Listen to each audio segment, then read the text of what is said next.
மீனாட்சி, மீனாட்சி, என்னங்க? வா வா வா வா. நமக்கு நல்ல காலம் பொண்டாச்சு. வா. என்ன சொல்றீங்க? அந்த நன்றி கெட்ட நாய்க்கு மூஞ்சில கரிய பூசுற நேரம் வந்தாச்சு.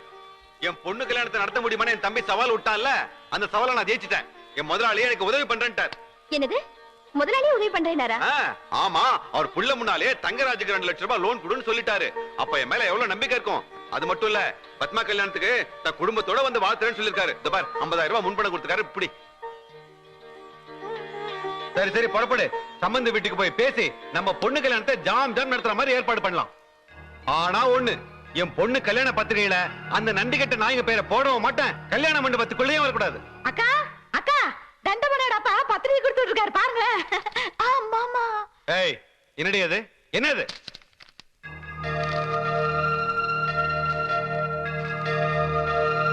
ஏய், என்ன இது? யாரை கேட்டு இந்த பத்திரிகை அடிச்சீங்க? கேக்குறேன்ல. என்னங்க, தயவு செஞ்சு கோவப்படாம கேளுங்க. தண்டபாணிக்கு அவங்க அப்பா வேற இடத்துல திடீர்னு பொண்ணு பார்த்துட்டாரு. நல்ல மாப்பிள்ளையை எதுக்கு விடணும்னு நானும் கனகாவும் தமிழ்ச்செல்வியும் போய் நம்ம பொண்ணுக்கு பேசி முடிச்சிட்டோம். கல்யாண செலவுனா தமிழ்ச்செல்வியை ஏத்துக்கிறேன்னு சொல்லிட்டா. என்ன கேட்காம கல்யாணம் ஏற்பாடு பண்ணிட்டு அவகிட்டே காசு வாங்கி கல்யாணம் பண்ணி வைக்கலாம் பாக்குறீங்களா? என் பொண்ணு கல்யாணம் பண்ணி வைக்க அவ யாரு? மாமா, அவ யாரு? அவளு இந்த வீட்டு மருமக தானே. இன்னைக்கு என் புடிச்ச அம்போன்னு விட்டுட்டு போயிட்டா. அவ ஒரு ஆட்டோ வாங்கி கொடுத்ததுனால தானே இன்னைக்கு என் புள்ளையில வச்சு நான் பொல போட்டுக்கிட்டு இருக்கேன். இத பார், ஒண்ணு மட்டும் சொல்றேன், நல்லா கேட்டுக்க. ஓ தம்பியை விட அவ 1000 மடங்கு நல்லவ, புரிஞ்சுக்க. அவன் நல்லவதாண்டி, அது எனக்கு தெரியும். அதான் என் தம்பி செருப்ப வச்ச மாதிரி சொல்லி புரிய வச்சானே.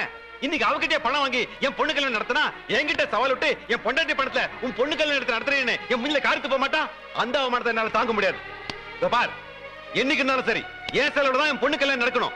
அதை மீறி கல்யாண ஏற்பாடு அது இதுன்னு அலைஞ்சிங்க, அவ்வளவுதான். அப்புறம் நான் உயிரோடு இருக்க மாட்டேன்.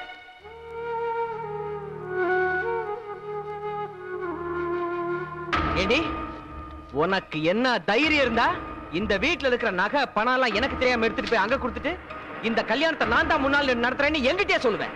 எதுக்கு சும்மா கோவப்படுறீங்க? நான் என்ன வெளியாளுக்கா செய்யறேன்? உங்க அண்ணன் பொண்ணுக்கு தானே செய்யறேன். என்னடி என்னடி பெரிய அண்ணன்? என்னைக்கு நான் அவர் கொடுத்த பணத்தை என் மூஞ்சில விட்டு என்ன பார்த்து என் தம்பி செத்து போயிட்டான்னு சொல்லி என்ன அவமானப்படுத்திட்டு போனாரோ அன்னைக்கு நான் முடிவு பண்ணிட்டேன் எனக்கு அண்ணன் கிடையாதுன்னு. இருங்க இருங்க, யார் உங்களை அவமானப்படுத்தினது? உங்க அண்ணன் உங்களை அவமானப்படுத்தினாரு. பின்ன நானா? நீங்கதான் நீங்கதான். உங்க அண்ணன் அண்ணி செஞ்ச தியாகத்தை மறந்துட்டு அவங்க கிட்டே கணக்கு வழக்கு பாக்குறீங்க. வளர்த்தவங்க கிட்ட கணக்கு பார்த்தா அவங்களுக்கு கோவம் வராதா? இரு என்ன என்ன தெரியும் உனக்கு? எங்க அண்ணன் என்ன வளர்த்தாருன்னா அது அவரோட கடமை. அதுக்காக என் கையில இருக்கிற காசெல்லாம் சுரண்டலாம்னு நினைச்சா அது என்கிட்ட நடக்காது. இது பாருங்க, உங்க அண்ணன் உங்களுக்கு செஞ்சது வேணா கடமையா இருக்கலாம். ஆனா எங்க இருந்து வந்த உங்க அண்ணி உங்களை வளர்த்து ஆளாக்குனது இல்லாம அவங்க அம்மா வீட்டுல இருந்து போட்டுட்டு வந்த 30 சவர நகையை வித்து உங்களை படிக்க வச்சாங்களே, அதுக்கு பேர் கடமை இல்லைங்க, தியாகம். அவங்க செஞ்ச தியாகத்துக்கு அவங்க பொண்ணுக்கு கல்யாணம் பண்ணி கொடுத்துட்டா மட்டும் போதாதுங்க. உங்க வாழ்க்கை பூரா அவங்க காலை தொட்டு கும்பிடணும். என்னது? நான் கால் தொட்டு கும்பிடணுமா? என்னடி எனக்கே அட்வைஸ் பண்றியா? என்ன அவமானப்படுத்தின என் அண்ணன் பொண்ணு கல்யாணத்துக்கு இந்த வீட்டுல இருந்து 10 காசு கூட அந்த வீட்டுக்கு போக கூடாது. ஏன்னா இது என் தன்மான பிரச்சனை. உங்களுக்கு மட்டும் தான் தன்மானம் இருக்கணும், எங்களுக்கு எல்லாம் இருக்க கூடாதுல்ல? என்னாலதான் அந்த குடும்பம் பிரிஞ்சு போச்சு, இந்த கல்யாணம் நின்னு போச்சுன்னு உங்க அண்ணன்ல இருந்து ஊர் பூரா என் மேல பழி போட்டுட்டாங்களே, அது பொய் நான் நிரூபிக்க வேண்டாமா? இது பார், எனக்கும் தன்மானத்தை பத்தி எல்லாம் கவலை கிடையாது. எனக்கு என் தன்மானம் தான் முக்கியம். ஒரு புருஷனுடைய தன்மானத்தை காப்பாத்துறதுதான் ஒரு பொண்டாட்டியோட கடமை. அதை நீ புரிஞ்சுக்க. அப்படின்னா என்ன மாதிரி பொம்பளைங்களுக்கு எல்லாம் தன்மானம் இல்லையா, இல்ல இருக்க கூடாதா? இருக்க கூடாது. தயவு செஞ்சு என்ன மன்னிச்சிருங்க. எங்க அப்பா என்ன தன்மானம் இல்லாம வளர்க்கல, நானும் அப்படி வளரல. நீங்க என்ன சொன்னாலும் சரி, என் தன்மானத்துக்காக இந்த கல்யாணத்தை நான் நடத்தியே தீருவேன். என்னடி பணக்காரன் எதுக்கா அடிக்கிற? கட்ட புருஷன மரியாதை இல்லாம பேச அடிக்காம என்ன பண்ணுவாங்க? எதுப்பா மரியாதை இல்லாதத்தனம்? உன் குடும்பத்துக்கு நல்லது செய்ய நினைக்கிறது மரியாதை இல்லாதத்தனமா? அப்படி உனக்கு ரோஷம் இருந்தா உங்க அண்ணன் பொண்ணு கல்யாணத்தை நீ எடுத்து நடத்தி இருக்கணும். அதை விட்டுட்டு ஏன் பொண்ணை போட்டு அடிக்கிறீங்க? ஏப்பா, உன் பொண்டாட்டி உனக்கு மரியாதை கொடுக்கலன்னு இந்த அளவுக்கு ஆத்திரப்படுறிய, நீ யாருக்காக மரியாதை கொடுத்திருக்கிய? யாரும் கொடுக்கல. யாரு கொடுத்த? உங்க அண்ணன் நீ கொடுத்தியா இல்ல எனக்கு தான் கொடுத்தியா? அன்னைக்கு நீ வீட்டை விட்டு வந்தப்பவே 1000 பிரச்சனை இருந்தாலும் உங்க அண்ணன் அண்ணியை பார்த்து அந்த பொண்ணு கல்யாணத்தை நடத்தி வைன்னு கிளிப்பிள்ளைக்கு சொல்ற மாதிரி படிச்சு சொன்னேன். கேட்டியா? சரி, உங்க அண்ணன் தான் தன்மானத்தை விட்டு உன்னை வந்து பார்க்க வந்தாருல, அவருக்காக மரியாதை கொடுத்தியா? அவரையும் அவமானப்படுத்தி அனுப்பிச்சிட்டேன். தேவையில்லாம 10 லட்சம் ரூபாய்க்கு கார் வாங்க தெரியுது, 50 லட்சம் ரூபாய்க்கு வீடு வாங்க தெரியுது, ஆனா கூட பிறந்த அண்ணன் பொண்ணு கல்யாணத்தை நடத்தி வைக்கிறதுக்கு கணக்கு பாக்குற. என்ன மனுஷியா நீ? இந்த பாரு, உன்னால என் பொண்ணுக்கு மட்டும் கெட்ட பேர் இல்ல, எனக்கு சேர்ந்து கெட்ட பேரு. பொண்ணை வளர்க்க தெரியாம வளர்த்திருக்கேன்னு உங்க அண்ணன் மூஞ்சில காரி துப்பிட்டு போறாரு. தேவையாது? தேவையான உன்ன மாதிரி ஏழை விட்டு பையன் மாப்பிளையா வந்தா பண்பாடோட நடந்துக்குவே, பாசம்னா என்னன்னு தெரிஞ்சுக்குவேன்னு நினைச்சேன். ஆனா நீ இவ்வளவு சுயநலவாதியா இருப்பன்னு நான் நினைச்சு கூட பாக்கலப்பா. அது வேற ஒண்ணு இல்ல, நீ என்ன மாதிரியோ உங்க அண்ணன் மாதிரியோ தானா கஷ்டப்பட்டு முன்னுக்கு வந்திருந்தீங்கன்னா மற்றவங்களுடைய கஷ்ட நஷ்டம் என்னன்னு உனக்கு தெரிஞ்சிருக்கும். நீதான் வாழ்நாள் பூரா மற்றவங்க உழைப்புலையும் வாழ்ந்தவனாச்சே, உனக்கு அப்படி தெரியும். அதான் தலைகால் தெரியாம ஆடுற. உன்னை சொல்லி குத்தம் இல்ல, என் பொண்ணையும் கொடுத்து என் ஃபேக்டரிக்கு உன்னை ஓனர் ஆக்கணும் பாரு. என் புத்தியை செருப்பால் அடிக்கணும். அப்பா ஏய், என்னடி என்ன உங்க அப்பா நம்ம வாய்க்கு வந்தெல்லாம் பேசி போறாரு, என்னமா சுயநலவாதின்றாரு, பொண்ணு கொடுத்தது தப்புன்றாரு. அந்த ஆளு நான் வளர்ந்துருக்க மாட்டேன்னு நினைக்கிறாரா? நிச்சயமா இதுல என்ன சந்தேகம்? உங்க அண்ணனோ அண்ணியோ இல்ல எங்க அப்பாவோ இல்லனா இந்த வாழ்க்கையை நீங்க பாத்துக்கவே முடியாது. வாடி என் பொண்டாட்டி. இப்ப புரியுதுரி. இது வரைக்கும் எங்க அண்ணனும் உங்க அப்பாவும் சேர்ந்துதான் என்ன அவமானப்படுத்திட்டு இருக்காங்கன்னு நினைச்சேன். ஆனா இப்ப புரியுதுரி, நீயும் அவங்களோட சேர்ந்து என்ன ஏமாத்திட்டு இருக்கேன்னு. பார், இப்ப சொல்ற நல்லா கேட்டுக்க. இன்னும் கொஞ்ச நாள்ல என்னோட சொந்த முயற்சியில என் உழைப்புல இதே மாதிரி ஒரு ஃபேக்டரி உருவாக்கி எங்க அண்ணன் முன்னாலேயும் உங்க அப்பா முன்னாலேயும் உன் முன்னாலேயும் நான் யாருன்னு காட்டல, என் பேரு சிவராம இல்லடி. அது வரைக்கும் உங்க ஃபேக்டரி பக்கம் தலை வச்சு கூட படுக்க மாட்டேன். உங்க அப்பா கிட்ட சொல்லிடு. கல்யாணம் பண்றாளுங்களா? கல்யாணம்? அம்மா, எவ்வளவு தைரியம் இருந்தா இப்படி ஒரு போஸ்டர் அடிச்சு நீ அவமானப்படுத்திருப்ப. என்ன பெருசா அந்த போஸ்டர் உங்களை அவமானப்படுத்திட்டாங்க? அம்மா, ஒண்ணு புரிய. 3 பொம்பளைய போட்டோ இல்லாம மாமியார் தலைமையில் கல்யாணம் போட்டிருக்கியே, உனக்கு எவ்வளவு கொழுப்பு. அதுவும் என் எலெக்ஷன் போஸ்டர் மேல ஒட்டி இருக்கேடா. இத பார்த்தா நாட்டுல எவனாச்சும் எனக்கு ஓட்டு போடுவானா? என்னடா மொட்டியா? போயா. ஐயா, உங்க வீட்டுல 3 ஆம்பளைங்க இருக்கீங்க. ஒரு பொண்ணு கல்யாணத்தை எடுத்து நடத்த துப்பு இல்ல. ஆனா உங்க வீட்டு பொம்பளைங்க 3 பேரும் என்னோட கல்யாணத்தை துணிச்சலா தைரியமா எடுத்து நடத்த போறாங்க. அவங்களுக்காக போஸ்டர் என்ன பேனரே வைப்பேன். ஏன் மெரினா பீச்ல சிலையே வைப்பேன். நீ மெரினா பீச்ல சிலை தாண்டா வைப்ப. நான் அதுக்கு முன்னால கண்ணம்மாப்பட்டில உனக்கு சமாதி.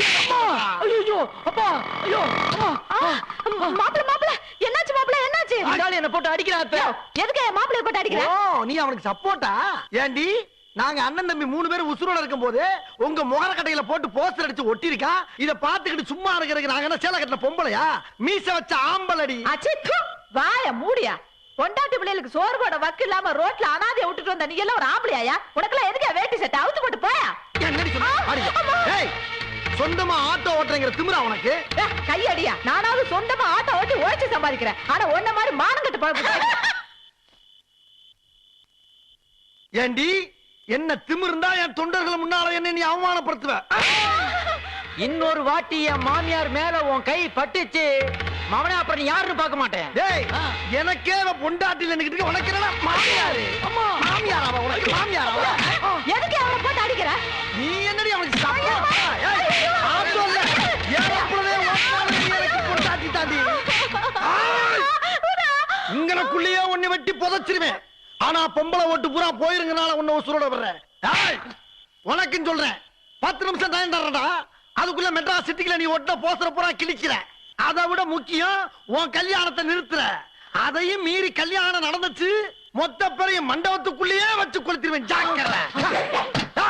வாங்கடா போலாம். அண்ணன் பாக்ஸர் கிருஷ்ணன், பாக்ஸர் கிருஷ்ணன், அண்ணன் பாக்ஸர் கிருஷ்ணன்.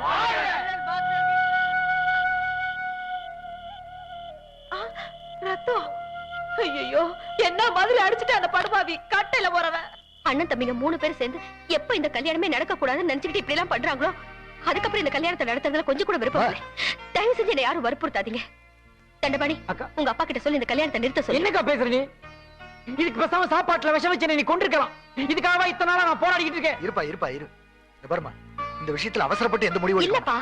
இந்த கல்யாணத்தினால என் குடும்பம் பாதிச்சாலும் பரவாயில்ல, தமிழ்ச்செல்வியோட வாழ்க்கை கண்டிப்பா பாதிச்சு. என்னக்கா இதுக்கெல்லாம் பயந்துட்டு கல்யாணத்தை நிறுத்த முடியுமா? பத்திரிக்கை எல்லாம் அடிச்சாச்சு, ஊர் பூரா கொடுத்தாச்சு. இப்ப போய் கல்யாணத்தை நிறுத்தினா நாளைக்கு தண்டபாணியோட அப்பா பொம்பளைங்களை நம்பி கல்யாணத்துல இறங்கினது தப்புன்னு நம்ம மூஞ்சில காரி துப்ப மாட்டாரு? ஆனா அந்த ஆளு என்னமா காரி துப்புறது? என் வீட்டுக்காரன் இருக்கானே, என்னமோ அந்த ஆளுக்கு பயந்துட்டு இந்த கல்யாணத்தை நிப்பாட்டிட்டோன்னு ஊரு பூரா மேல போட்டல பேசிட்டு இருப்பான். இத பாருக்கா, அவங்களுக்கெல்லாம் பயந்துட்டு இந்த கல்யாணத்தை நம்ம நிறுத்த கூடாது. என்னம்மா யோசிக்கிற? பாரு, அவங்க அண்ணன் தம்பி 3 பேரும் உண்மையிலேயே நியாயத்துக்கு தான் போராடுறாங்கன்னா இந்த கல்யாணத்தை நானே நிறுத்திருப்பேன். ஆனா அவங்க ஒருத்தர் மேல ஒருத்தர் இருக்கிற கோபத்திலையும் வரட்டு பிடிவாதத்திலையும் இந்த கல்யாணம் நடக்க கூடாதுன்னு நினைக்கிறாங்க. அவங்களுக்கு பயந்துட்டு இந்த கல்யாணத்தை நிறுத்துனீங்க, அவங்களுக்கு நல்லது செய்யற மாதிரி ஆகாது. அவங்க வரட்டு பிடிவாதத்துக்கு தீரி போட்ட மாதிரி ஆயிடும். அப்புறம் நீங்க நினைக்கிறீங்களே எல்லாரும் சேர்ந்து இந்த கல்யாணத்தை நடத்தணும், பிரிஞ்சு போன குடும்பம் எல்லாம் மறுபடியும் ஒண்ணு சேரணும்னு, அது எதுவும் நடக்காது. அதை ஞாபகத்துல வச்சுங்க. அப்பா, நீங்க சொல்றது சரிதான். இருந்தாலும் அவங்க 3 பேரும் இல்லாம இந்த கல்யாணத்தை எப்படி நடத்துறது? என்னம்மா, அவங்க 3 பேரும் இந்த கல்யாணத்துக்கு வரணும், அவ்வளவுதானே? நான் 2-3 நாள் வெளியூர் போயிட்டு வந்துடுறேன். வந்த உடனே அவங்க கிட்ட பேசி 3 பேரையும் கல்யாணத்துக்கு கொண்டு வர வேண்டியது என் பொறுப்பு. பாருங்க, ஆனா எந்த காரணத்தை மட்டும் கல்யாண வேலையை மட்டும் நிறுத்திடாதீங்க. சரி. என்ன செல்வி, நான் போயிட்டு வரேம்மா. ஓகேப்பா. வேலையை அப்பா, பாருங்க. ரொம்ப நன்றிப்பா. இன்னும் பல வீடியோக்களை காண சன் லைஃப் சேனலை சப்ஸ்கிரைப் பண்ணுங்க.